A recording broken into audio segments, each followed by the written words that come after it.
Bienvenidas y bienvenidos al podcast 101 de Soy Como Como. Hoy vamos a hablar sobre una de las palabras que más miedo nos da pronunciar, el cáncer, y lo haremos desde una perspectiva nueva, hablando de cómo nuestra manera de vivir y sentir tiene impacto en la patología. Lo haremos a través de la medicina psicosomática, la fitoterapia misma y también la biodescodificación, y lo haremos con la doctora Olga García Gómez, licenciada en Medicina por la Universidad Complutense de Madrid.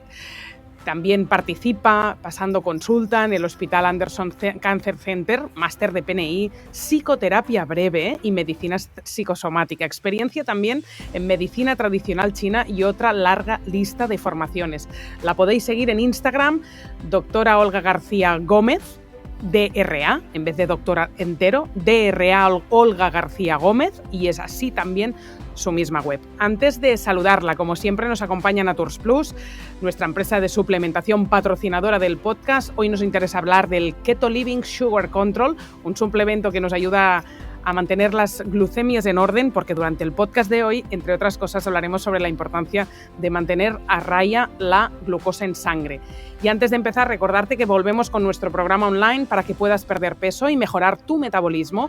Como siempre, contarás con el acompañamiento de nuestra dietista Pilar Rodríguez, menús y recetarios. Tendremos adaptaciones este año de ayunos 16-8 y dieta cetogénica, por si lo prefieres. Y para apuntarte puedes entrar en etselquemenjas.cat o en soycomocomo.es, en catalán y castellano, escribirnos si tienes alguna duda o apuntarte directamente, que empezamos dentro de muy pocos días. Ahora sí, Olga, ¿qué tal?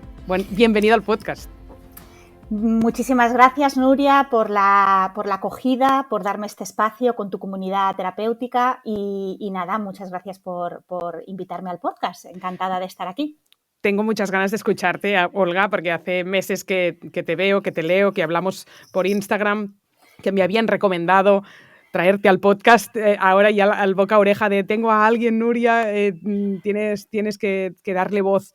Y realmente es muy potente lo que vamos a contar hoy alrededor del cáncer. Por favor, que nos escuche todo el mundo, no solo las personas que tienen interés sobre este tema porque les afecta de cerca, y eso porque vamos a hablar de salud en mayúsculas y para todo el mundo, ¿no? Pero sí es verdad que para ir empezando me gustaría que el enfoque que hacemos desde la medicina integrativa en cuanto a cáncer, ya desde la aparición del cáncer, nos contaras si el punto de vista o la manera de entenderlo ya cambia respecto a la medicina convencional.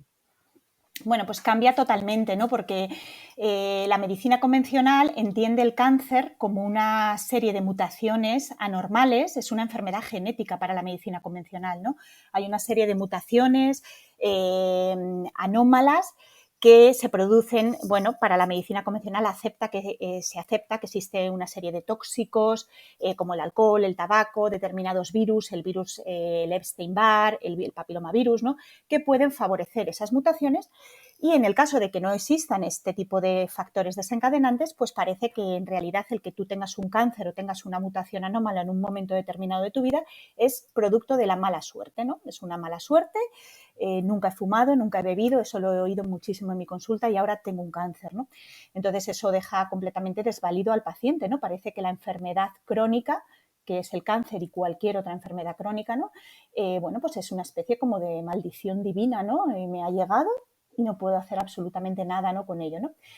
Mientras que dentro de la medicina integrativa, dentro de la PNI, el abordaje médico siempre es que la enfermedad, el diagnóstico, el nombre, la etiqueta que nosotros le ponemos a ese paciente o el síntoma que el paciente trae a la consulta es solamente la puntita del iceberg, ¿no? Nosotros hay un gran iceberg debajo que es el terreno, el contexto en el cual se va gestando la posibilidad de que en un momento determinado tú te desequilibres o tu organismo se desequilibre hasta un punto tremendo que haga un desequilibrio tan grande como un cáncer o una enfermedad inmunológica, ¿no?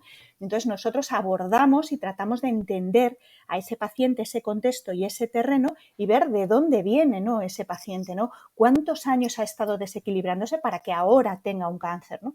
Y ese abordaje pues permite indagar muchísimo más y hacer una medicina verdaderamente preventiva, ¿no? ¿Cuál es este terreno que abona un futuro cáncer? Bueno, pues hay muchas pequeñas cosas, ¿no?, que se van produciendo a lo largo de la vida del paciente. La mayoría de los cánceres, no puedo decir todos porque todos y ninguno es las opciones erróneas siempre en los test, ¿no? Pero la mayoría de los cánceres que vienen a mi consulta tienen un contexto inflamatorio de base, tienen una inflamación crónica de bajo grado, tienen alteración y resistencia a la insulina con hiperinsulinemia, tienen una disbiosis de muy larga evolución, estreñimientos crónicos de toda la vida, de, yo qué sé, 15 años estreñidos, tienen una muy mala gestión de tóxicos, ¿vale? No solamente del alcohol y el tabaco, que es lo que se entiende en medicina tradicional, ¿no? ¿Cómo Sino ves la mala gestión de tóxicos a través de analítica típica de...? Pues primero con una exploración, una anamnesis muy detallada de todas las vías, de cómo el paciente metila y de todas las vías de la metilación hepática, una anamnesis muy detallada. Y luego, sobre todo también a veces si es necesario, y pienso que el paciente puede tener un polimorfismo en las vías de la metilación, le pido análisis genéticos, sí. Y bueno, pues además de todo esto, pues un sistema inmune que debido a esa inflamación crónica de bajo grado está hipoactivado completamente, está aturdido, no se ha enterado. O sea, hay cánceres que dices, ¿cómo es posible que esto se haya estado gestando en mi cuerpo 20 centímetros de cáncer de ovario desde hace 10 meses que me hice la revisión, ¿no? O sea, eso habla de que el cuerpo no se está enterando de lo que está pasando, ¿no? Y muy mal manejo de los radicales libres de oxígeno, estrés oxidativo y luego un contexto emocional, estrés crónico, permanente, mantenido o estresores muy agudos que la persona no ha sabido integrar o digerir, ¿no? Qué complicado, ¿no? Porque cualquiera que esté escuchando puede pensar, buah, yo tengo inflamación crónica de bajo grado, yo tengo estrés, yo tengo disbiosis, yo hace muchos años que tengo estreñimiento, no sé, todo lo que has dicho. Es como, wow, esto es como el campamento base de cualquiera de la vida moderna que nos, no sé, viste muy vulnerables como para que nos pueda pasar a todos y en cualquier momento. Sí, bueno, es que tenemos que, en esta visión que tenemos de la medicina integrativa y que tú haces muy bien en tu web y en tu podcast de divulgación, hablamos un poco de que en realidad las personas sanas a veces no están tan sanas, ¿no? Cuando resulta que hubo la epidemia tremenda de COVID, ¿no? En los chats de médicos, ¿no? La gente se llevaba las manos a la cabeza porque decía, es que ingresan en la UBI gente sana, considerando gente sana un tío de 40. Y yo pensaba para mis adentros, pero es que la gente de 40 está sana por tener 40. La gente que cena a esa persona, cómo gestiona su estrés, cómo trabaja, cómo vive, ¿no? Entonces, claro, es un concepto de salud mucho más amplio y, por supuesto, no se trata de ser perfecto. Todos tenemos, la idea de la PNI es que la salud se basa en la flexibilidad metabólica, no en hacerlo todo perfecto. No podemos hacerlo todo perfecto. Se trata de que yo tenga una suficiente flexibilidad metabólica para tener un estrés y exponerme a un estresor, como puede ser una cena de empresa en la que termino tardísimo y me bebo un vino y no sé qué, y al día siguiente soy capaz de trabajar, no estoy hecho polvo, y también soy capaz de un día llegar a casa, no cenar, no comer nada desde las 7 de la tarde y estar también bien. Eso es salud, en realidad. Los pacientes te llegan cuando ya tienen el diagnóstico, muy probablemente, y ahí es, claro, ya no hay medicina preventiva que valga y tienes que abordarlo siempre sin ir de la mano, pero en paralelo a la medicina convencional, porque pues, la gente estará haciendo una radioterapia, una quimioterapia, y es aquí como cuáles son los objetivos que tienes con las terapias complementarias que das en este caso. Y hasta qué punto, dinos si crees que es suficiente, que entiendo que no, el tratamiento que hace la medicina convencional en el momento que el cáncer ya se ha declarado. Pues bueno, los pacientes efectivamente me llegan cuando el cáncer ya está diagnosticado, entonces yo lo que hago, y aún así dando gracias, ¿no? Porque hay pacientes que llegan incluso cuando ya no hay ninguna opción terapéutica en la medicina convencional, que esos son un poco cuando ya les han desahuciado, ¿no? En la medicina convencional. Entonces, cuando el paciente viene y ya le han diagnosticado el cáncer, yo acompaño todo el proceso terapéutico que está haciendo con la quimio, la radio, todo el proceso oncológico, con el objetivo de que el paciente tenga los menos efectos secundarios posibles de la enfermedad, de los fármacos que tiene que tomar, que son bastante agresivos y tóxicos, y que pueda persistir y cumplir esas terapias pautadas por su oncólogo al ritmo al que su oncólogo se lo pauta, ¿no? Y de esta manera tener unas mejores opciones terapéuticas, ¿no? Bueno, y también pues intentar que el paciente tome menos medicación convencional, porque ya es un paciente que tiene que tomar mucha medicación y la quimioterapia es muy agresiva y entonces, pues bueno, todos los medicamentos se metabolizan igual por las mismas vías y entonces, pues si podemos paliar determinados síntomas con medicinas complementarias o con terapias complementarias, pues será mejor que forrarle a nolotiles o a morfina o cosas así, ¿no?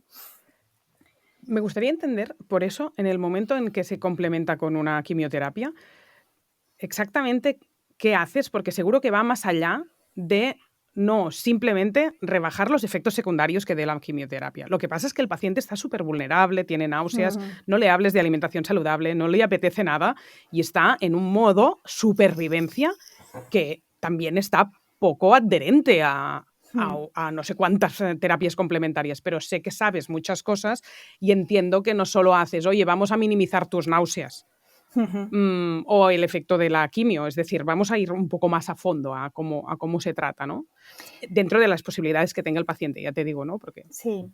Bueno, pues en el caso del cáncer, hoy hablamos de cáncer, pero podríamos llamarlo de otra manera. El podcast de hoy hablamos de cáncer, pero podríamos hablar de esclerosis múltiple, de neurodegenerativas, de enfermedad autoinmune. Yo, al paciente que recibo en la consulta, es un ser humano que está padeciendo un sufrimiento, un dolor, una enfermedad, ¿no? Que está asustado y yo voy a hacerle la misma historia y voy a hacer el mismo abordaje integrativo, es decir, en todas las áreas de ese ser humano, en su faceta física, emocional, espiritual, social, psicológica, emocional, bueno, y voy mirando también cómo venía ese ser humano, es decir, cómo estaba esa persona antes de llegar a la enfermedad.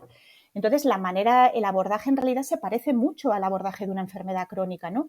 Yo me centro en el cáncer, por supuesto, en los síntomas que el paciente tiene, pero esto no es una medicina, digamos, alopática con fármacos, pero con suplementos. No es eso. O sea, no es yo te cambio el antidolor por el no sé qué de fitoterapia. No es así. Es decir, yo abordo el terreno del paciente, abordo el contexto, abordo cómo es ese paciente. Y si ese paciente tiene una disbiosis de años de evolución, tengo que tratar esa disbiosis. Aunque lo que le esté molestando ahora sean las náuseas. Le podré dar algo para las náuseas, pero yo siempre le digo al paciente que el tratamiento, esto es hacer obras en casa. Esto, tú vienes a mi consulta y esto no es te cambio un medicamento por otro y todo sigue igual. No. Esto es, vamos a remover los cimientos de tu cocina, vas a estar muy incómodo, vamos a acompañarte durante el proceso tumoral o el proceso de enfermedad que tengas, ¿vale? Para que luego tengas una nueva cocina con nuevas tuberías, con nuevas cosas y inicies una vida en la cual tengas muchas menos probabilidades de enfermar de cáncer y de cualquier otra cosa, ¿no? Claro, y aquel es el momento en el que el paciente está receptivo a resolver una inflamación crónica de bajo grado, que en aquel momento le debe importar una mierda, porque debe pensar, oye, tengo un tumor, o sea, ¿de qué me estás contando? Pues es muy curioso, Nuria, porque los médicos siempre decimos que los momentos de crisis son los momentos en los que el paciente está más receptivo, ¿vale? ¿Sí? Es verdad que hay pacientes que se resisten también porque a veces no tienen apoyo de su entorno, porque no tienen apoyo de los médicos, de sus médicos convencionales. Entonces, lo que yo les digo, o un profesional de la salud integrativo les dice, pues es rebatido por un médico convencional, ¿no? Y a veces no tienen energía y lo primero que hay que hacer es aportar energía a ese paciente para poder producir cambios, ¿no? Nosotros siempre tratamos de hacer el mínimo cambio posible. Es decir, si tú no haces ejercicio, pues camina 5 minutos. Y 5 minutos será mejor que ninguno y 10 mejor que 5. Es decir, y curiosamente, cuando el paciente, la vida te sacude, es muy curioso, ¿no? Una persona que viene a tu consulta, que ha fumado toda la vida, o que ha comido, que no se está cuidando y de repente un día le da un infarto. Ese es el momento, ahí se abre una ventana maravillosa para que el paciente se dé cuenta de que la vida te ha parado. Entonces, ese momento de crisis muchas veces es utilizado como palanca y motor de cambio para los médicos, claro que sí, para hacer terapia, para indagar, para parar, están de baja. Y entonces digo, vamos a utilizar tu baja para hacer cosas y para meter el deporte en tu vida, por ejemplo, ¿no? O sea que, bueno, yo siempre lo intento, ¿no? Vamos a ir ahora por áreas, alimentación, ayuno, emociones. Pero antes de eso, entiendo que cuando tú haces cambios, tu mayor satisfacción debe ser que muchos de tus pacientes no tengan una recaída en el Claro, futuro. eso es. La idea es esa, la idea es, tienes un tumor que probablemente la medicina convencional cura muchos tumores, efectivamente, ¿no? Con toda la artillería pesada, con toda la quimio, la radio, aunque luego pues es verdad que el cuerpo se queda muy devastado y hay que repararlo, ¿no? Pero la oncología ha mejorado y ha avanzado mucho, ¿no? O incluso cronifica tumores. Hay gente con una pastilla de quimio que lleva 2 años con un cáncer de pulmón y está fenomenal, ¿no? Pero la idea es que no vuelva a sucederte esto nunca, ¿no? O sea, y que no, ni esto ni otra cosa, quiero decir, ¿no? Es decir, hacer un cambio, o sea, utilizar esto para hacer un cambio verdaderamente en aquellas cosas que provocaron o que fueron gestando el que tú en un momento determinado tu organismo se desequilibrara hasta puntos completamente delirantes, ¿no? Como es tener un cáncer dentro y no enterarte, ¿no? ¿Cómo usas la dieta cetogénica si empezamos por la alimentación? Después ya iremos a las emociones. Pero por orden, ya que siempre el foco nuestro es la nutrición y después ya ve la gente que hacemos un 360 cada vez más. Pero la dieta cetogénica para ti es una herramienta útil. ¿Cómo la Sí. abordas? Bueno, la dieta cetogénica para mí es el principio de todo, ¿vale? Hablar de cáncer, yo siempre le digo a los pacientes, hay que individualizar mucho los tipos de cáncer. Hablar de cáncer es como hablar de los chinos, ¿no? Pues es que hay miles de dialectos, de personas, de razas. Entonces, bueno, pues hay que tipificar muy bien el cáncer que tiene el paciente delante y luego también tenemos que identificar muy bien al paciente que tenemos delante, hay que individualizar mucho, ¿no? Pero lo cierto es que el azúcar, la glucosa, es el sustrato principal de la mayoría de los cánceres, el sustrato fundamental a partir del cual la célula cancerosa crece y prolifera. Entonces, mi abordaje va a ser intentar siempre dieta cetogénica, excepto en algunos cánceres, como pueden ser algunos de pulmón, algunos de próstata. ¿Por qué? ¿Por qué? Porque son más dependientes de glutamina. Fíjate, parece que ser que algunos de los cánceres, hay estudios en los que se habla que algunos de los cánceres con oncogenes MYC, KRAS, hay algún subtipo de cáncer que depende más de glutamina que de glucosa. Entonces eso hay que estudiarlo bien, ¿no? Para que el cáncer, tú le estás quitando la glucosa, pero le estás aportando su otro sustrato, ¿no?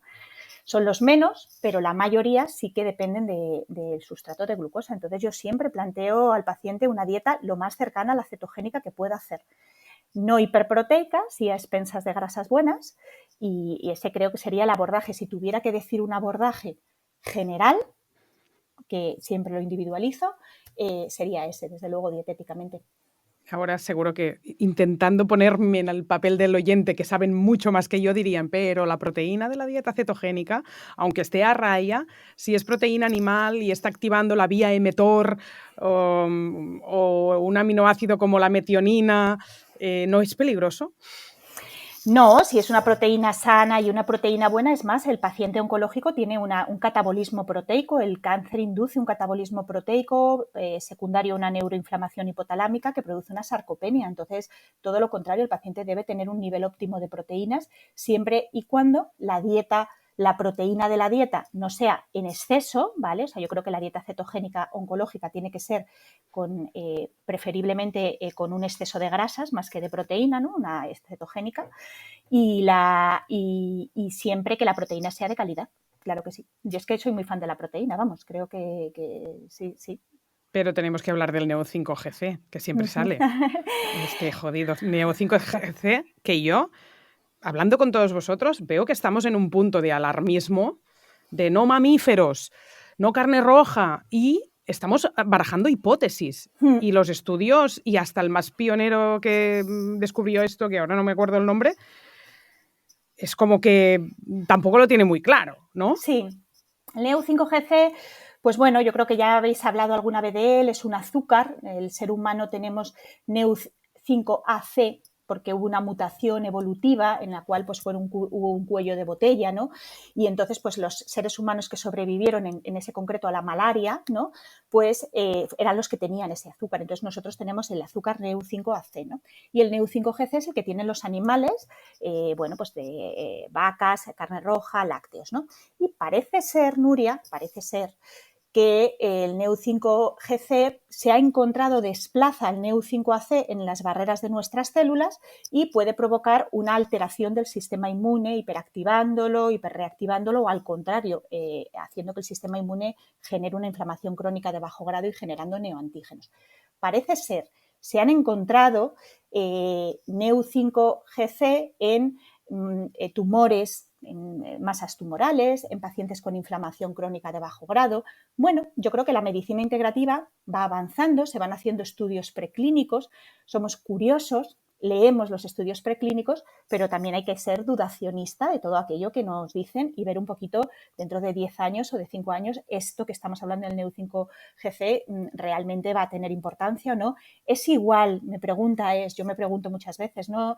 Es igual el Neu5Gc de una vaca que está metida en un establo ordeñada todo el día con una luz artificial o de una vaca de pasto de agricultura regenerativa.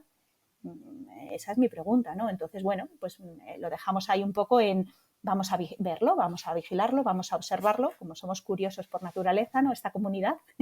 Sí, es loco porque también hay casos en el mundo de que una dieta muy carnívora ha resuelto problemas de enfermedades autoinmunes y de gente que ya no había tratamiento posible y no les sentaba nada bien y han podido sellar el intestino perfectamente a través de una dieta carnívora, ¿no? Y gente, bueno, pues eso, ¿no? Con autoinmunes y múltiples a veces, ¿no? O sea, hay casos increíbles. Claro, y la dieta paleolítica, quiero decir, no tiene por qué en principio conceptualmente ser una dieta en absoluto mala, ¿no? Todo lo contrario, ¿no? O sea que, así que no, bueno,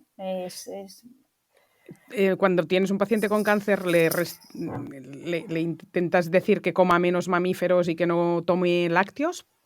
Sí, los lácteos sí, porque los lácteos tienen, y menos mamíferos también, porque entiendo que tiene un contexto de inflamación crónica y me parece que hay que hacer una dieta también un poco antiinflamatoria. Claro, pero lo dices por el contexto de inflamación, no Sí, por el Neo5Gc, sino no. por la hormona de crecimiento, ¿no? Por Eso ejemplo. es por la hormona de crecimiento, porque si la carne es de carne estabulada, pues no me gusta, y sobre todo por la hormona de crecimiento. Claro que sí, el paciente con inflamación crónica ya tenemos un exceso de IGF-1 circulante, porque la propia inflamación crónica la libera, ¿no? Y si además estamos comiendo lácteos de una vaca que está siendo ordeñada a todas horas, pues en fin, tenemos una hormona anabólica de proliferación indiscriminada que, bueno, ¿para qué, no?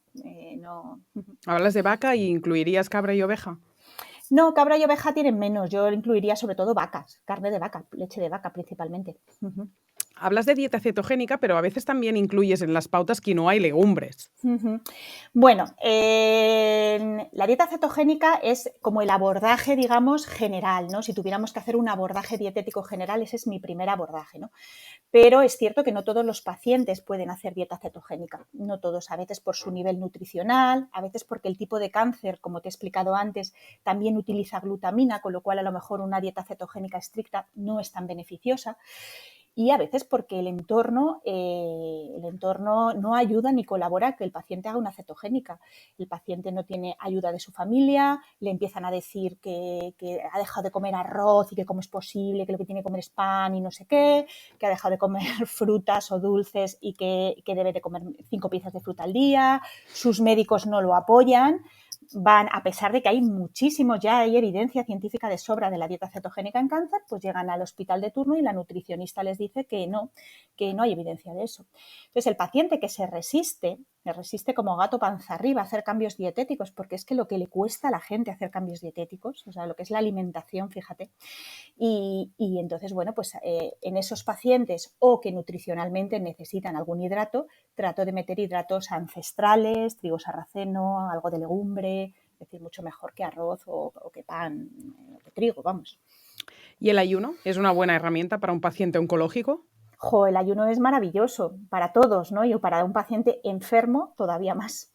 El ayuno es un mecanismo de reparación maravillosa que tenemos en nuestro cuerpo, ¿no? Además de todo lo que habéis hablado ya sobre ayuno, ¿no? De la limpieza intestinal, reposo digestivo, el ayuno pues produce autofagia y produce un estado de quiescencia en las células, ¿no? Con una peculiaridad en el cáncer maravillosa, y es que eso que produce el ayuno en las células normales no lo producen las células cancerosas. Las células cancerosas siguen proliferando y no tienen autofagia ni nada. Entonces, cuando nosotros generamos ese estado de quiescencia y de reparación celular y de apoptosis en nuestras células normales y el cáncer está muy hiperactivo, exponemos al cáncer a todos los fármacos que pueden acabar con él, ¿no? Entonces el ayuno en los días, el día antes de la quimio y el día de la quimio es interesantísimo porque la célula cancerosa está muy expuesta, se está proliferando a tope en ese momento, ¿no? Y protege a la célula sana que está quiescente, de alguna manera, ¿no? Qué interesante. Aparte de hacerlo justo antes del tratamiento, en general, ¿con cuántas horas de ayuno te casas para que haya autofagia? Pues bueno, para que haya autofagia, pues sabemos que tiene que ser un ayuno prolongado, ¿vale? Yo intento prolongar los ayunos lo más posible, ¿vale? Empezar ayunos 16-8, si puedes ayunar un día entero, si puedes ayunar 2, es decir, ir un poco según el paciente. Hay pacientes que están muy concienciados con el ayuno y que lo quieren hacer, y cuanto más ayunemos, más probabilidad hay de autofagia, de quiescencia, de reparación, etcétera. Y también dependiendo del estado nutricional del paciente Y de su masa muscular, ¿no? Porque si está infranutrido, come poco, tiene náuseas, no le apetece nada. Ya me estoy imaginando una persona que dices, bueno, es que te vas a quedar en los huesos y lo primero que pienso es, ¿y sin masa muscular? Y sin masa muscular, sí, efectivamente. Bueno, hay que aportar luego en los momentos de ingesta proteína de calidad, hay que aportar aminoácidos, hay que aportar BCAAs, es decir, todos los ladrillitos con los que se construye la masa muscular, y hacer mucho ejercicio, hacer ejercicio de fuerza, claro que sí. Y en el momento en que pasa un tumor una persona, ¿está disponible para oír hablar de la importancia del deporte y del ejercicio de fuerza? Pues bueno, el ejercicio es la polipíldora, Nuria. El ejercicio es fundamental, sobre todo el ejercicio de fuerza, ¿no? Mejora las endorfinas, mejora las emociones, mejora el volumen mitocondrial y el número de mitocondrias, previene la fatiga. El ejercicio es una de las intervenciones que más efectos tiene, con más baratas, ¿no? Y Pero si se encuentra cansadísima la persona. Si se encuentra cansadísima, hay que yo me flexibilizo mucho con los pacientes. O sea, aquí estamos hablando de un marco teórico, ¿no? De lo que se debería hacer. Yo luego con el paciente negocio y flexibilizo. Pero hay que tener en cuenta que la fatiga oncológica no es una fatiga por deporte, no es la misma fatiga que la del maratoniano, ¿vale? La persona que hace un triatlón está cansado y necesita descansar de ejercicio. El paciente oncológico tiene una fatiga producida porque el cáncer genera una neuroinflamación hipotalámica y entonces nos obliga a ponernos en conducta de enfermo. El cáncer genera en el hipotálamo y en el cerebro lo mismo que una gripe.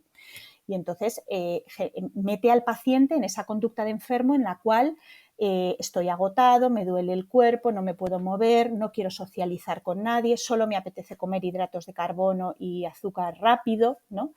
Entonces yo muchas veces, explicándole esto al paciente, explicándole que su fatiga no es la misma que una fatiga muscular de un deportista, consigo hacerle entender que el ejercicio, no solamente el caminar, el hacer un pelín de ejercicio, el moverse en la medida de lo que pueda, no solamente no le va a fatigar más, sino que le va a aliviar la fatiga, porque vamos a robarle energía al tumor, ¿no? Vamos a no hacer lo que el tumor quiere que hagamos, ¿no?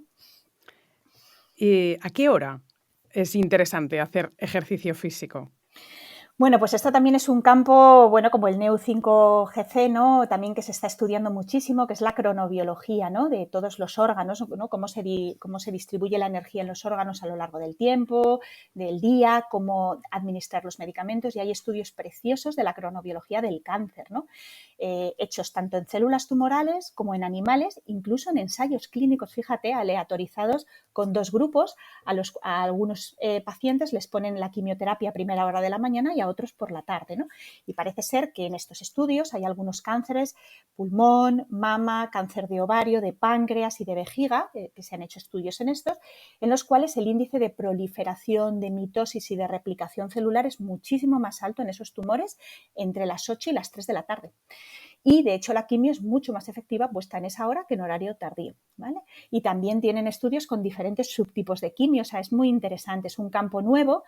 Yo creo que el ejercicio hay que hacerlo por las mañanas, el ejercicio de fuerza en general, ¿no? Para todos los pacientes. ¿Pero en ayunas y súper pronto o a media mañana? Pues a media mañana, diría. ¿Y por qué? A media mañana diría porque el índice mitótico está más cercano del horario entre las 11 y las 4 de la tarde que el de las 8 de la mañana. A ver, ¿qué pasa entre las 11 y las 4? Las 11 y las 4 lo que pasa es que hay un pico de cortisol, fíjate. Se cree que en estos estudios una de las hipótesis es que tiene que ver con el exceso de cortisol y una hipercortisolemia y un exceso de cortisol que ya viene de antes, quizá por la rumiación y los estreses que tenemos mentalmente, fíjate. Entonces es la mejor hora para hacer deporte para todo el mundo. Sería la mejor hora para hacer deporte para todo el mundo, sí, claro. Para bajar el cortisol. Para bajar el cortisol, si tienes un exceso de cortisol. Si tú lo que tienes es un agotamiento crónico con una insuficiencia de cortisol, porque ya no tienes cortisol en tus células, porque tienes una hiperactividad de ejes de estrés, una fibromialgia, pues no sería tu mejor hora, porque no tendrías cortisol, ¿no? Habría primero que modular ese eje. Déjame preguntarte esto y nos vamos un momentito y ahora volvemos, porque siempre tengo mucha curiosidad de saber cómo un paciente puede determinar que tiene un exceso de cortisol y lo debe bajar, o ya se ha pasado de vueltas y, y si todos nos hiciéramos la analítica del cortisol y la DEA y tal, veríamos que aquello ya no se levanta, ni se levanta, ¿no? ¿Qué es lo que estabas diciendo? Ya, pero es que el paciente nota estrés y cansancio, o sea, no sabe si está disparado de cortisol o ya directamente ha desaparecido de tanto que se ha pasado de la raya, ¿no? ¿Es eso? Sí, efectivamente, se ha agotado. Son diferentes estadios evolutivos, Nuria. Clínicamente, el paciente empieza a liberar mucho cortisol, libera cortisol. Llega un momento que hay tanto cortisol circulante que la célula se hace resistente al cortisol. Es decir, es como si me llaman a mí, en vez de un repartidor de Amazon ahora, me llaman 25 seguidos. Pues llega un momento que yo no abro la puerta, ¿no? La célula no abre la puerta al cortisol. Entonces se hace resistente al cortisol. El cortisol no entra en la célula, pero sigue habiendo mucho cortisol circulante. Y ese paciente tira para adelante, sigue rumiando, está muy cansado, pero tira. Y llega pero un momento, nota el cansancio. Nota el cansancio. Sí, es el clásico paciente que, bueno, voy arrastrado, sí, bueno, pero llego a todas partes. Pero oye, es que esto me lo dice, no sé, la mitad de la población. Sí, la mitad de la población vamos así en nuestra vida. O sea, que no es una sensación de tengo mucho estrés y mucho agobio, estoy muy estresado. No, es me arrastro. Me arrastro, pero duermo bien. Yo digo, ¿estás segura? Sí, duermo bien. ¿Reparas de verdad? Seguro, duermo bien. Pero me levanto y me arrastro y digo, que no funciona. Pues eso, entonces tú estás tirando, generando cortisol. Y eso llega a un estadio, que es, por ejemplo, la fibromialgia, algún tipo de depresiones, en el cual yo ya no puedo más. Es que no me puedo levantar de la cama. Es que no me da la vida. Es que hago 3 cosas y tengo que dormir. Me tengo que parar a media mañana y a media tarde para dormir. Y eso ya sería como una insuficiencia de cortisol. Ya se ha agotado todo, ¿no? Y en el ámbito del sueño, todos los trastornos del cortisol producen muchos despertares nocturnos. Cuando un paciente te dice, no, me duermo bien, reparo bien, pero bueno, me levanto 4 o 5 veces por la noche, me despierto 4 o 5 veces por la noche, hay un problema de cortisol ahí. Pero de insuficiencia. Sí, hay un principio, dependiendo de la clínica, o bien estamos en una resistencia al cortisol, o dependiendo de si se levanta muchas veces por la noche y además está agotado todo el día en la cama y según llega a casa tiene que tumbarse en el sofá y no puede con su vida, sería una insuficiencia, ¿no? O sea, es el grado de cansancio, el grado de no tengo pilas pero sigo para adelante, o ya directamente se me ha agotado completamente la batería, ¿no? Ahora vamos a abrir el cajón de estrategias horméticas, que algunas las vais a conocer, pero otras no. O, al menos yo no las conocía. Así, en general, cuenta qué son exactamente las estrategias horméticas y qué función tienen en nuestro organismo. Bueno, las estrategias horméticas, nosotros somos lo que somos, el ser humano que somos, gracias a que nuestros ancestros y nuestra genética ha pasado estrés, ¿no? Ha pasado muchos estrés. Ayunos, ha pasado hambrunas, han pasado muertes, guerras, sed, ¿no? Y entonces eso nos ha configurado como somos, ¿no? Lo que pasa que ahora en la sociedad en la que vivimos, pues tenemos muchísimas comodidades, no tenemos ningún estrés biológico realmente, ¿no? Todos los estreses son mentales, ¿no? Son rumiaciones, ideaciones, etc. Entonces, la estrategia hormética consiste en recuperar esa flexibilidad metabólica de la cual hablábamos al principio, que es la salud según la PNI, provocando pequeños estresores biológicos en el organismo, es decir, frío intermitente, calor intermitente, hipoxia, hipercapnia, sed... Espera. Frío, calor, lo sabemos. Hipoxia, sí. Cuéntalo. La hipoxia intermitente son, bueno, pues como las respiraciones del método Wim Hof, ¿no? Es respirar muchas veces seguido para generar una hiperoxigenación intracelular y asociado a ejercicio, y se hacen por grupos, en grupos de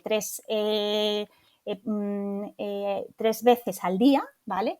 Respiraciones, 15 respiraciones muy rápidas, luego se hacen sentadillas, luego se contiene el aire, 15 respiraciones muy rápidas, y esa es la manera de hacer hipoxia intermitente, y es un método de oxigenar la célula internamente, ¿no?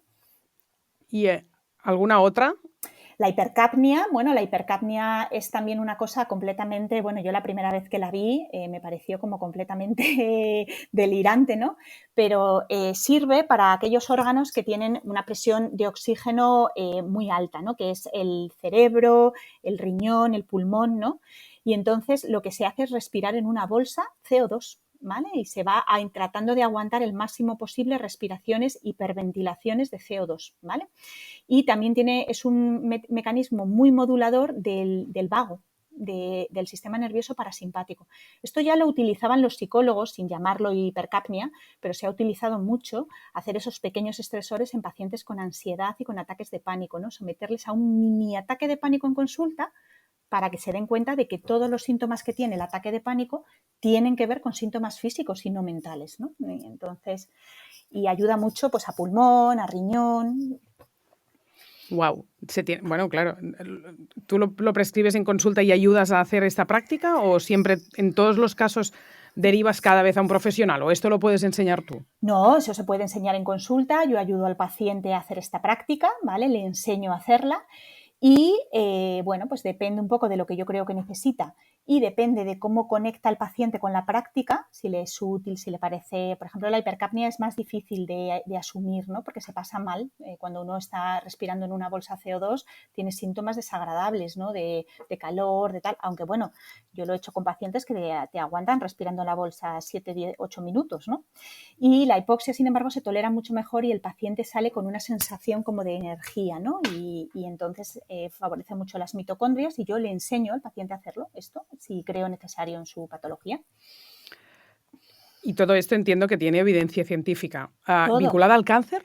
¿Hay estudios? Sí, hay estudios vinculados. Bueno, hay muchísima evidencia científica de esto vinculada a la enfermedad crónica. Hay algún estudio vinculado al cáncer y en las estrategias horméticas yo enfocaría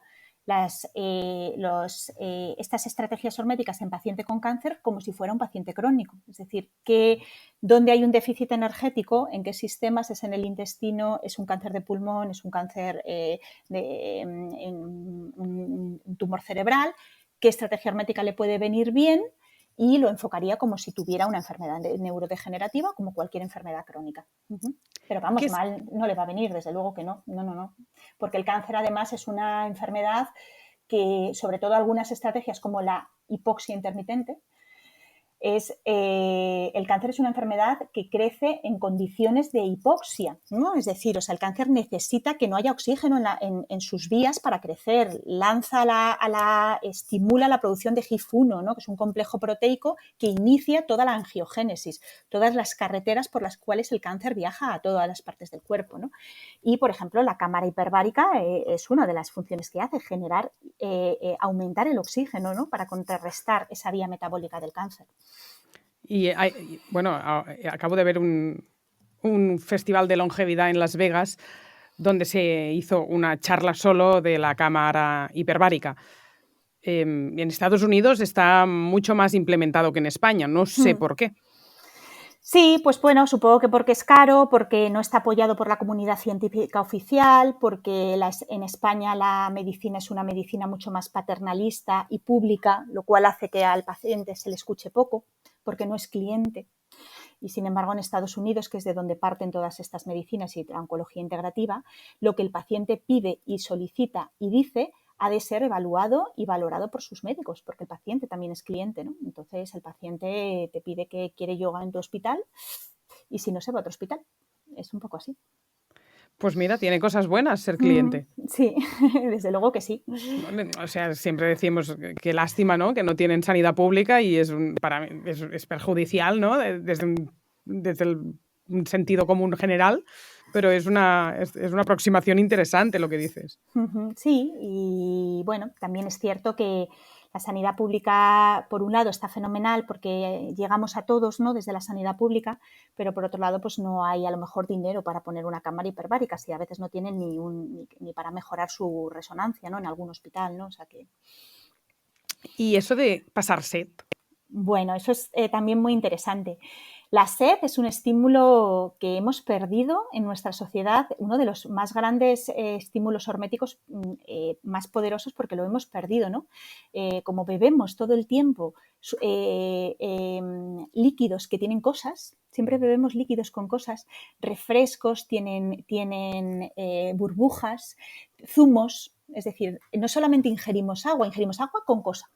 Entonces, todo eso, ese tipo de estímulo, a un niño le das un zumo, le das una leche con algo, le das un Bueno, tal, yo no, Yo no. Sí, yo tampoco. Ni loca. Agua. Pero bueno, agua. ¿Qué bebida vegetal toman tus hijos? Se llama agua, la bebida vegetal.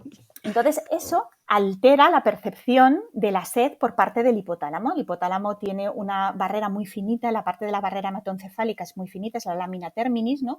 Entonces, la sed se percibe por dos mecanismos, por el riñón y por el hipotálamo. Se percibe por un desequilibrio de soluto, es decir, por la cantidad de sodio que hay en el agua, ¿no? Y entonces, ese beber con cosas altera los mecanismos de sed. Y luego también esta idea que no tiene ahora mismo ninguna evidencia científica que yo haya leído, pero que durante mucho tiempo se ha ido diciendo 8 vasos de agua al día, bebe, aunque no tengas sed tienes que beber. En los pacientes sanos, otra cosa es un paciente pues mayor, que no va a tener ese estímulo y que hay que ayudarle, ¿no? Pues eso tampoco realmente es hormético porque ni es adaptativo y evolutivo, ¿no? O sea, el Homo sapiens pues no bebía, pasaba sed y de repente había un arroyo, se lanzaba al arroyo y se lo bebía todo, ¿no? Y entonces hay que volver a recuperar en muchos pacientes el estímulo de la sed, el deseo de beber solo agua, no ingerir sustratos ni glucosa ni nada parecido, y se hace haciendo ayunos de sed. Es decir, ¿Ayuno de sed o ayuno de agua? ¿Cómo lo llamas? Ayuno de agua, perdón, efectivamente. Es coger y decir, durante 4 horas no vas a beber, aunque tengas sed. Y luego cuando tengas sed, vas a beber un montón, todo lo que quieras, te vas a saciar de agua. Y luego otra vez no vas a beber. Y eso genera que recuperemos de nuevo el estímulo hormético, que es la sed y que es fundamental. Porque además la sed, fíjate lo bonito que es, esto sirve mucho para sobre todo los pacientes renales, y para todo el endotelio, ¿no? Todo el aparato cardiovascular, porque la sed tiene mucho que ver con el sistema renina-angiotensina-aldosterona, ¿no? Que es un sistema neuroendocrino fundamental, ¿no? Pero también la sed induce una conducta de búsqueda. Cuando tú tienes sed, buscas cosas, ¿no? Y genera dopamina y genera oxitocina, ¿no? Entonces, para los pacientes que tienen un déficit de dopamina, que están muy poquito motivados o que tienen una depresión un poco más dopaminérgica, esta estrategia sería súper útil y súper interesante porque genera dopamina en el cerebro. Me vuela la cabeza, Olga. O sea, me vuela la cabeza. O sea, claro, no comas sin hambre, no bebas sin sed, pero eso toda la vida nos han dicho lo contrario. Yo no estoy de acuerdo en los 8 vasos al día, pero sí estoy de acuerdo en la hidratación, en que en personas con estreñimiento necesitan todo el rato esa hidratación y que no pasaba nada para beber sin sed. Al revés, era como ponte el vaso de agua al lado del ordenador y no te olvides de beber. No te olvides de beber. Y resulta que no.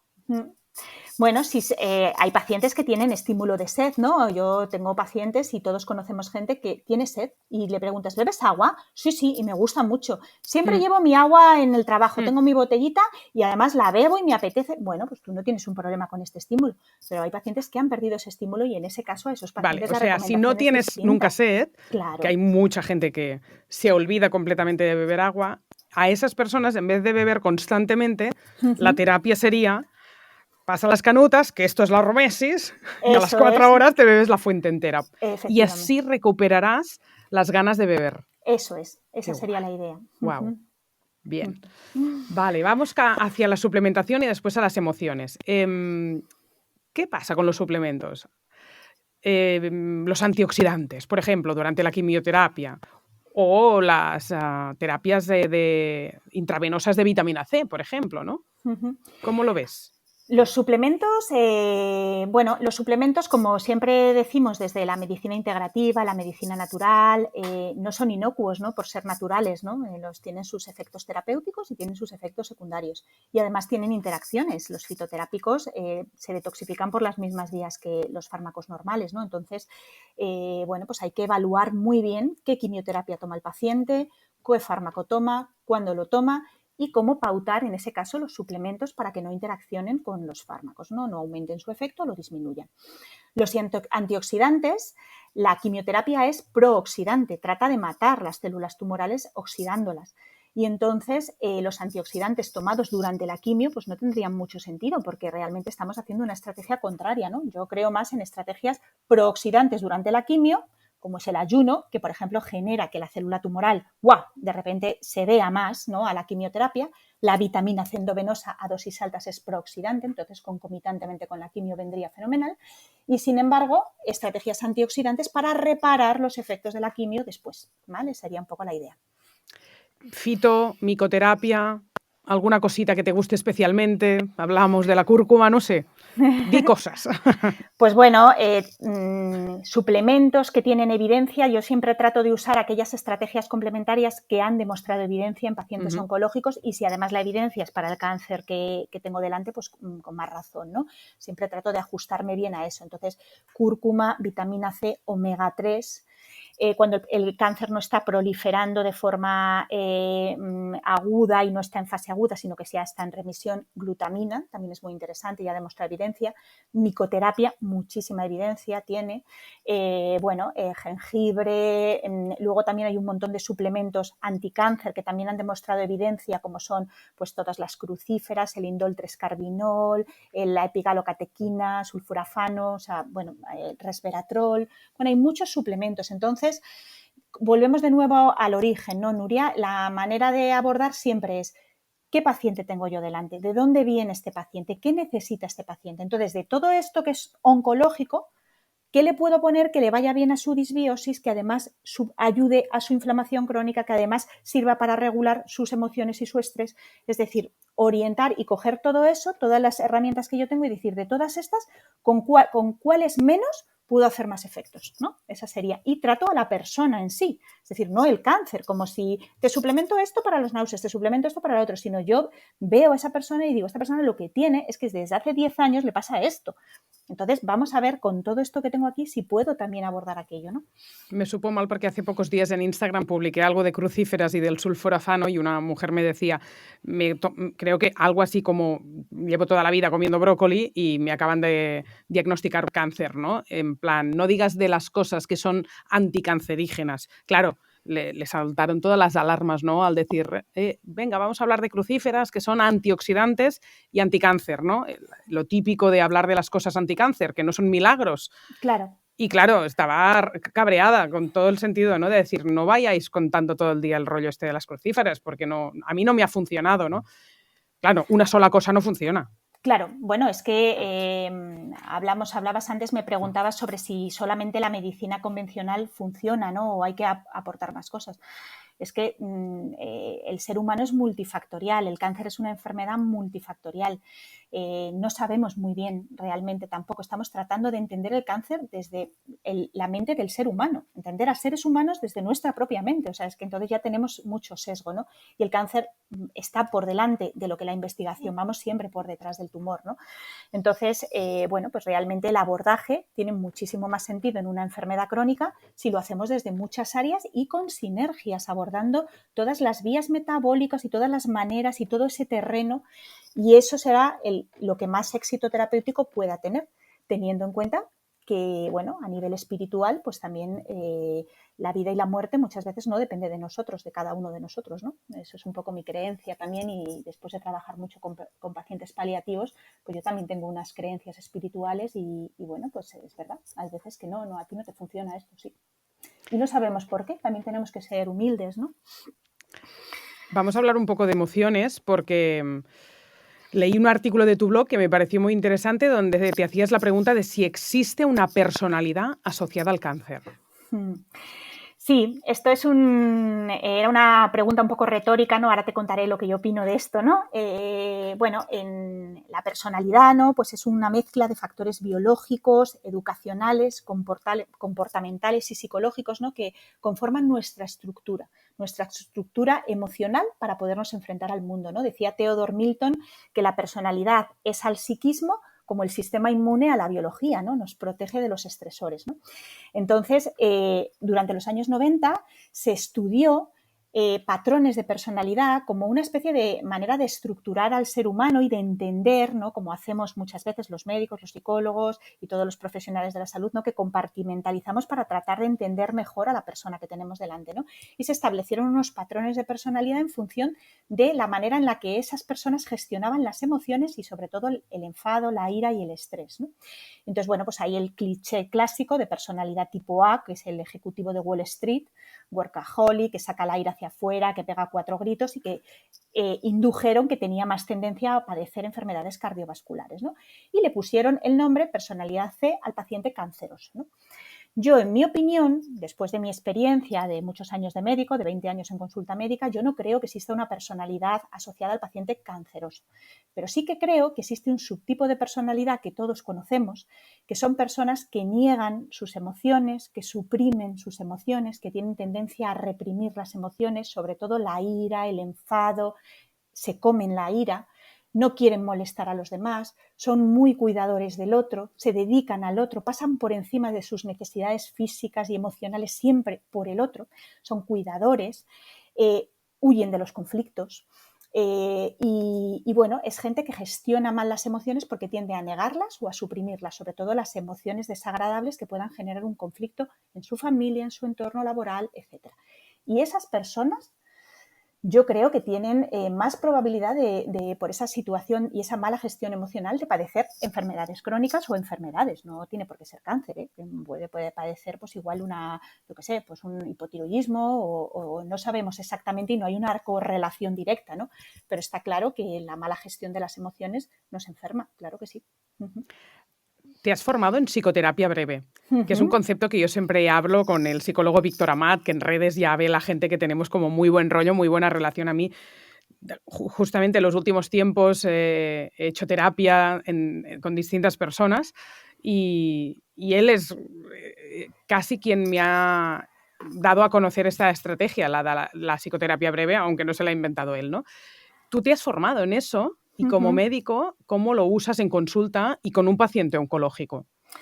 Pues bueno, la psicoterapia, yo cuando tengo el paciente, recibo al paciente, pues hay como varias maneras de abordar ese paciente a nivel emocional, ¿no? Yo siempre investigo la faceta emocional, siempre, porque somos seres psicosomáticos, no hay otra manera de abordar a una persona que la medicina psicosomática, ¿no? Todo ocurre a la vez. Lo físico genera emociones, pensamientos y constructos mentales, y lo mental también, y los pensamientos generan emociones físicas y pueden alterar y modificar la manera en que el sistema inmune se desarrolla o no, o altera la neuroendocrinología, ¿no?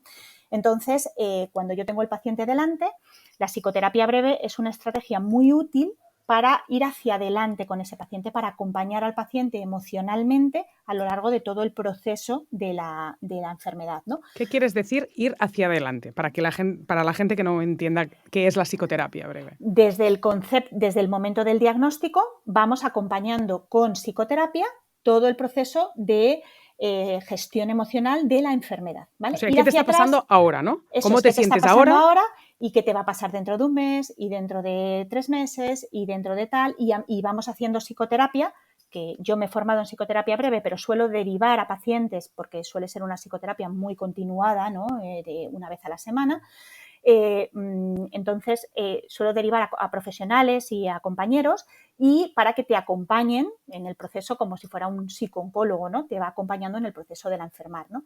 Mientras que hay otro tipo de terapias que van mucho más hacia de dónde viene ese paciente, ¿no? ¿Qué le ha pasado en su vida a ese paciente? ¿Qué eventos traumáticos, qué emociones ha tenido, qué mala gestión de emociones ha tenido, qué tipo de constructo de personalidad tiene, cómo está, sobre qué se construye ese paciente, ¿no? Para entender por qué ha llegado a enfermar, ¿no? Ese sería otro tipo de abordaje emocional, ¿no? Y también te gusta y también lo practicas. Sí, ese lo practico más, ese es el abordaje más de la biodescodificación, del trauma, que la biodescodificación es un abordaje, digamos, del trauma, al igual que existen otros, es una herramienta de la medicina psicosomática, igual que un paciente puede hacer MDR o terapia somática para integrar el trauma y la situación física del trauma, también puede hacer biodescodificación, ¿no? Y yo sí que hago biodescodificación en consulta, me parecen como intervenciones más puntuales, ¿no? Que sí que el paciente puede acompañar desencadenar y siempre están acompañadas de otro tipo de terapias que el paciente hace, y en esas sí que abordamos qué eventos ha podido suceder o han podido suceder en la vida para que el paciente en un momento determinado pues, haya podido desencadenar todos estos ejes de estrés. Pueden ser eventos puntuales o pueden ser eventos repetidos crónicos, ¿vale? Que pueden desencadenar o pueden haber ayudado a que se desencadene una enfermedad crónica, ¿no? ¿En qué consiste exactamente la biodescodificación? O sea, a nivel teórico ya lo he entendido, pero para hacer una similitud pues, con una hipnosis o si hay alguna técnica, algún método, alguna herramienta que se usa. Porque no hemos hablado aún en el podcast no habíamos hablado aún de biodescodificación. La biodescodificación se utiliza con un método, pues no es una hipnosis realmente, es una meditación suave, una sugestión, digamos, en la cual pues, el paciente va rememorando, va conectando con sus sensaciones físicas, emocionales, con las emociones asociadas a esas sensaciones corporales y va hacia atrás en la vida recordando y tratando de dejar que llegue a la sesión o a su cabeza momentos en los que ha vivido estas sesiones, ¿no? Estas emociones, ¿no? Y bueno, pues vamos viviendo diferentes eventos que han podido ser vividos por él como traumáticos, ¿no? Vamos explorando así, no es nada místico ni nada, es bueno, cierra los ojos, relájate, entramos en un poquito de relajación y vamos a dejar que sea tu cuerpo el que, bueno, pues de alguna manera aflore emociones, sensaciones, etcétera, y tratar de observar qué eventos están relacionados con eso, ¿no? Y lo haces, entiendo, no necesariamente solo con un paciente con cáncer, No. sino cuando lo ves oportuno delante de cualquier paciente, ¿no? Claro. Nosotros tenemos la idea de la PNI es que este terreno, ¿no? Hay una serie de eventos fisiopatológicos. Todo lo que hemos hablado del terreno del paciente canceroso, del paciente oncológico o del paciente crónico, son mecanismos fisiopatológicos de enfermar, resistencia a la insulina, inflamación crónica, endotoxemia, disbiosis. Pero luego esos eventos pueden ser desencadenados, es decir, se puede desencadenar la enfermedad por determinados estresores, ¿no? Y esos estresores pueden ser inmunológicos, pues tener un COVID y a partir del COVID todo se ha ido al garete, puede ser estresores tóxicos, pues me hice un TAC con contraste y desde el TAC con contraste es que no levanto cabeza, estoy agotada, dolores por todas partes. Y también uno de esos estresores pueden ser emocionales, pueden ser sociales, emocionales o cognitivos, ¿no? Entonces, un evento estresor emocional puede desencadenar todo eso. Y cuando yo en la historia entiendo que lo que verdaderamente desencadena y el kit, el núcleo duro del paciente está en las emociones, siempre le propongo hacer biodescodificación, derivarle a pacientes para hacer psicoterapia breve o incluso una psicoterapia humanista más profunda si el paciente quiere ahondar, sí. O sea, tienen que cumplir una serie de criterios, ¿no? Para que entiendas que ha podido haber un evento traumático. Sí. Que el evento traumático entiendo que es el que... ¿Cómo lo vinculas a la importancia de lo que le haya podido pasar en el pasado? En realidad, traumas y situaciones dramáticas tenemos todos en la vida, claro. ¿No? Y la gente, claro, me dice, ay, pero yo tengo un montón de traumas y eso me va a enfermar, lo voy a somatizar, ¿no? Pero en realidad, el evento traumático, el bioshock, el evento traumático que puede llegar a somatizarse o que puede alterar los ejes de estrés y que puede provocar todo este desequilibrio en la neurobiología, tiene que tener unas características muy particulares, Nuria. Tiene que ser vivido en soledad, tiene que ser inesperado, no te esperas vivirlo de la manera en que lo estás viviendo, ¿vale? Tiene que ser dramático para la edad a la que lo viviste. Dramático a los 40 no es lo mismo dramático a los 20 que dramático a los 7, ¿no? Tiene que no haber solución para la persona que lo vivió, ¿vale? En ese momento no encontró ninguna solución y tiene que no haber podido resolver una necesidad emocional básica en ese momento, ¿no? O sea, yo siempre pongo el ejemplo. Y tiene que cumplir todos esos criterios para somatizarse de alguna manera, ¿no? Según la medicina psicosomática, ¿no? O varios de esos criterios, ¿no? Yo siempre pongo el ejemplo, pues oye, si tú a esta edad, pues yo un día tengo una agresión sexual en mi portal, ¿no? Alguien me intenta agredir o lo que sea, pues eso es un drama, es un trauma, ¿no? Pero claro, yo voy a llegar a mi casa, me voy a echar a llorar, se lo voy a contar a mi marido, voy a ir a la comisaría, voy a hablar con mis amigos, voy a llamar a mi psicóloga y pedirle cita durante 3 meses todos los días, voy a ponerme en contacto con una asociación, voy a pedirme una baja. Entonces, bueno, eso no tiene por qué ser vivido en el inconsciente y no tiene por qué somatizarse, porque tú has tenido todos los recursos para que ese evento traumático lo hayas podido digerir e integrar, ¿no? De trauma, con la doctora Cristina Pallisé tenemos una masterclass dentro del curso de longevidad, que si no estás apuntada en la edición de este año, repetiremos con nuevas masterclass y la nueva evidencia científica que los colaboradores van a aprender en un año de vida. ¡Buah! Ni me lo puedo imaginar lo que será en septiembre que viene, pero este año con Pallisé nos hemos dedicado al trauma, que es lo que nos estaba contando también ahora Olga. Y ya para terminar, se dice que a lo largo de nuestra vida pasamos por cánceres por nuestro propio cuerpo a veces, y que el cuerpo normalmente los sabe gestionar y los va eliminando. ¿Eso es verdad? Bueno, nosotros lo que tenemos en nuestro cuerpo tiene sus propios mecanismos intrínsecos de reparación que funcionan muy bien, ¿no? Eso se ve muy claramente en los niños, ¿no? Que se hacen una herida y enseguida lo resuelven, ¿no? Y nosotros tenemos constantes mutaciones anómalas en las células. Por eso la teoría genética de las mutaciones, bueno, pues hace un poco aguas, ¿no? Desde la medicina integrativa, porque mutaciones anómalas tenemos todos. Y nuestras células tienen mecanismos de reparación mediante la apoptosis o mediante la identificación de esas células anómalas por el sistema inmune, ¿no? Pero células anómalas, yo esto ya sí, ya se ve, pero hasta el punto de tener un cáncer y que el cuerpo lo resuelve y ni te enteras. Pues puede que sí, ¿no? Puede ser que estas células anómalas empiecen a proliferar, ¿no? Yo creo que los mecanismos de proliferación de cáncer ya implican un desequilibrio muy grande, ¿no? Esto se ve mucho más a nivel celular, ¿no? A nivel microcelular, pero también es verdad que en muchas biopsias se encuentran tumores y el paciente no ha muerto de ese tumor. Entonces no sabemos si eso hubiera quedado quiescente o ese tumor hubiera acabado desencadenándose en un tumor maligno en un momento determinado, ¿no? Bueno, es que me alargo un poco, ¿eh? Siempre tengo la sensación que hay un momento... es una teoría mía que dirás, vale, no, esto no es así, Nuria. Vale, pues de acuerdo. Pero siempre me suele cuadrar que los cánceres más agresivos pasan en gente más joven. No estoy hablando de un cáncer de mama a los 28 años, que a veces ha pasado, ¿no? Y que si prolifera rápido dices, quizás es porque también las células están en su máxima efervescencia porque era joven y tal. No, depende, porque no veo casos de 20 años súper bien resueltos y casos de 50 que no, pero sí me cuadra con una franja de edad muy, muy mayor. En plan, un cáncer de próstata en una persona de 80 años y se muere de otra cosa. Y el cáncer de próstata no es lo que acaba con la persona, ¿no? Quizá una caída, una fractura, cosas que nunca les damos la importancia, ¿no? De, que no, o un paso por el hospital y cómo les queda, cómo después se apagan, ¿no? Como una vela que se va apagando. Y eso tiene una base, el decir, tú si pasas una cierta franja de edad, tipo 70 y pico, 80, un cáncer no tendrá el mismo impacto que si debutas en un cáncer con 48 años. Claro, el índice de proliferación celular y de reparación y de recambio celular es muchísimo más lento a medida que vamos avanzando, ¿no? Entonces, lo lógico es que la mutación y la capacidad de mutabilidad de una célula cancerosa va a ser muchísimo menor a los 80 que a los 70 que a los 60, es así. Y entonces por eso hay muchas personas mayores que tienen un cáncer y que tienen ese cáncer quiescente y, como dices tú, acaban muriéndose de una neumonía o de alguna otra cosa y llevan 1 año y medio con un cáncer, incluso a veces sin tomar quimioterapia ni nada porque no se la dan, ¿no?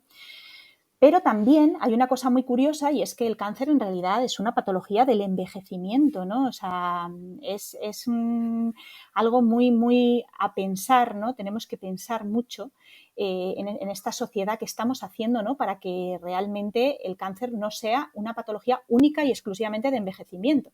Claro, se producen tantas mutaciones que llega un momento que lo lógico sería que tú solamente tuvieras cáncer a los 70, cuando llevas años con mutaciones, ¿no? Entonces ya en un momento determinado, pues ya tus células pues ya han mutado tanto que es que ya llega un momento que ya son anómalas esas mutaciones o ya se hace peor ese recambio celular. Y sin embargo eso no ocurre. Entonces, ¿por qué? ¿No? ¿Qué estamos haciendo en esta sociedad que hace que no identifiquemos esas mutaciones, que no acabemos con ellas, que generemos ese contexto para que se produzcan más a menudo, incluso en niños pequeños, incluso en enfermedades graves en niños pequeños, autoinmunes, cosas así? Entonces, bueno. Olga, Pasas consulta a través de tu página web actualmente y es la única forma y la forma de contactar contigo para pedir cita si alguien nos está escuchando y quiere pedir cita. Sí, yo siempre os pido que contactéis conmigo por el correo electrónico, que es consultas@draolgagarciagomez.es, que está en mi página web, en mi Instagram, porque siempre os contesto y procuro contestaros personalizadamente, etcétera. Y paso consulta en Madrid presencial, online también, y luego también un día a la semana paso consulta en la MD Anderson, aquí en el Hospital de Madrid. O sea, en el Hospital de Madrid aún estás, Sí. pero también es vía privado y que Sí. contacten contigo, Es no vía a través privada. del hospital. Es vía privado, ahí también pueden llamar al hospital, pueden también citarse a través de la MD Anderson también directamente. Vale. Olga, te tendré en mis oraciones a ver si este 2023 volvemos a coincidir con todo el aprendizaje que nos has dado hoy y que seguro que te irás actualizando y con esa experiencia clínica de no solo teorizar, sino que estéis pasando consulta y viendo pacientes cada día, que esto es maravilloso porque venís con mucho más sentido común de lo que puede necesitar la gente y qué es lo que les va bien de verdad. Muchas gracias, ha sido un placer. Un placer para mí, Nuria. Muchísimas gracias por darme este espacio, por invitarme y por escucharme. Y nada, soy una gran admiradora de tu podcast, así que es un honor para mí estar aquí hoy. Muchas gracias. Muy bien, hasta la próxima. Hasta la próxima. Si te gusta la filosofía de Soy Como Como, te espero dentro de nuestra comunidad, donde podrás tener acceso exclusivo a masterclass y conferencias online, menús y recetas cada semana y Telegram, una comunidad en vivo donde cada día resolvemos muchísimas dudas de alimentación y salud. Entra en soycomocomo.es y te espero en el próximo capítulo. Naturs Plus, tu marca experta en salud natural, patrocina este podcast.